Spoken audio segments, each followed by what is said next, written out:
Have you ever wanted to disappear into the ground on your very first day at work? Recently, goalkeeper Antoine Kinsky experienced exactly that feeling with a 17-minute nightmare in Madrid.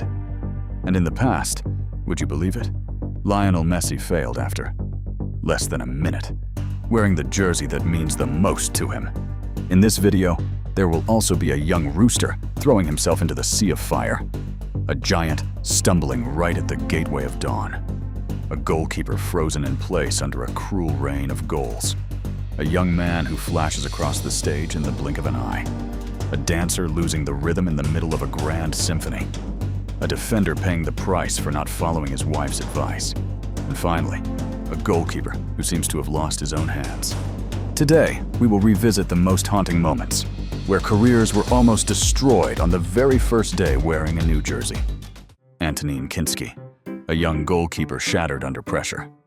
Earlier this week, Kinsky made his Champions League debut under unnecessary pressure. Coach Igor Tudor unexpectedly, and rather illogically, handed the starting spot to the 22-year-old after pushing Guglielmo Vicario onto the bench.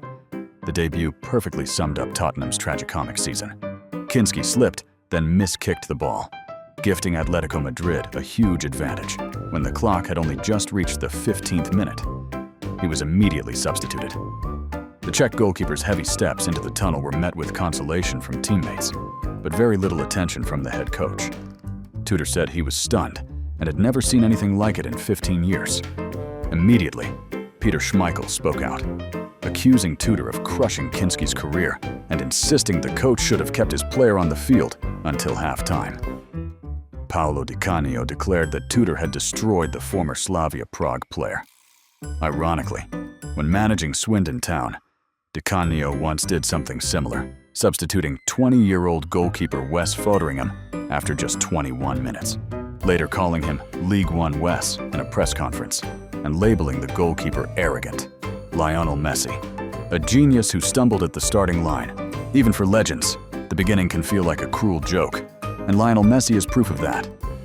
El Pulga was only 18 years old at the time and had the chance to shine in the friendly match between Argentina and Hungary in Budapest on August 17, 2005. In the 63rd minute, he came on as a substitute for Lisandro Lopez. The crowd roared in anticipation, waiting for a touch from the precious jewel. But tragedy struck. Just 40 seconds after stepping onto the pitch, Messi collided with Vilmos Vančák. In an attempt to break free from a shirt pull, the teenager's arm swung and struck the Hungarian defender's neck. The referee did not hesitate to show a straight red card. The young genius slowly walked off the field, head down, ending his debut in the blink of an eye. Many sources later revealed that he cried in the dressing room. That brief moment seemed as if it might slam shut the door to greatness.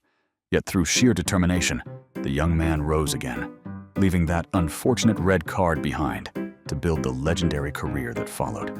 Francis Coquelin, a young rooster, throwing himself into the sea of fire. Francis Coquelin also endured a brutal debut. He joined Arsenal from Laval in 2008 at the age of 17 and made only 4 appearances in domestic cup competitions during his first 2 seasons, before being sent out on loan. His Premier League debut came in round 3 of the 2011 to 2012 season against Manchester United. The Gunners entered the match under suffocating pressure. They had failed to win any of their 3 friendlies, drawing 0-0 with Newcastle and losing 0-2 to Liverpool. Arsenal had also lost Gaël Clichy, Samir Nasri, and Cesc Fabregas in the transfer window, while several first-team players were unavailable. The result was a disaster. Arsenal suffered a 2-8 defeat, their worst result since 1896. Coquelin looked lost alongside Aaron Ramsey, overwhelmed by Anderson and Tom Cleverley. He was substituted in the 62nd minute, making way for Alex Oxlade-Chamberlain. In his 2013 autobiography, Sir Alex Ferguson wrote that Coquelin was completely overwhelmed and would struggle to recover.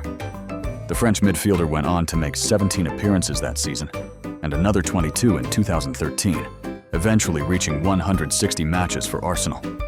In 2021, when Villarreal defeated Manchester United in the Europa League final, he successfully converted a penalty in the shootout and later said that lifting the trophy in front of Ferguson felt particularly satisfying.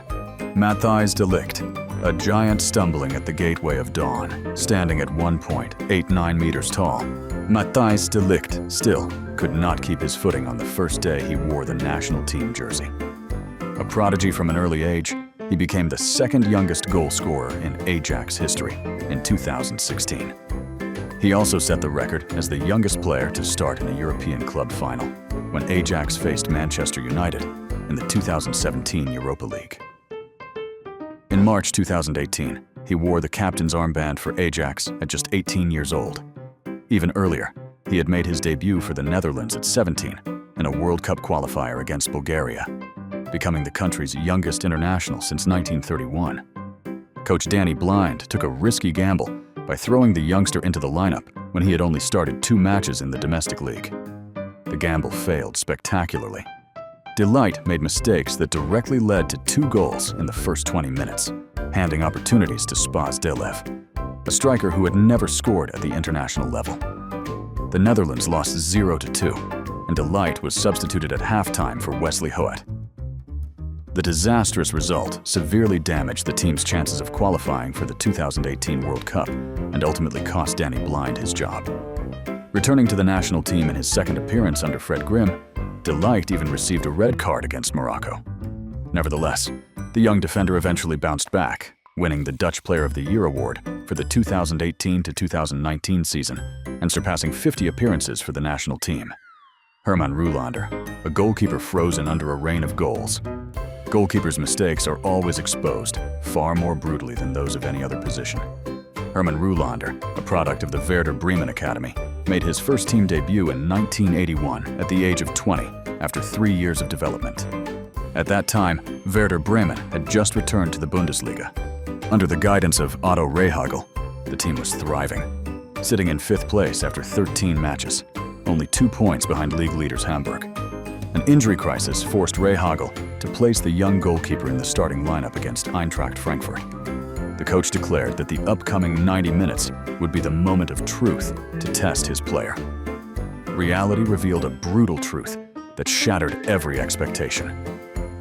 Roolander was substituted when Werder Bremen were trailing 2-7. The match eventually ended 2-9, the heaviest defeat in the club's history in Germany's top division. Behind that disaster lay a sad detail. 2 days before the match, he had been involved in a traffic accident but kept it secret. Roolander never played for Bremen again. His contract was soon terminated. Jason Crowe, flashing across the stage in a blink. On November 14, 1997, right-back Jason Crowe was brought on by coach Arsène Wenger in the 90th minute during a third-round League Cup match between Arsenal and Birmingham City. Just 33 seconds after stepping onto the pitch for his first team appearance, Crowe received a straight red card for a foul on Martin O'Connor. That brief 33-second moment etched itself into English football history, making Crowe the record holder for the fastest red card in a debut appearance.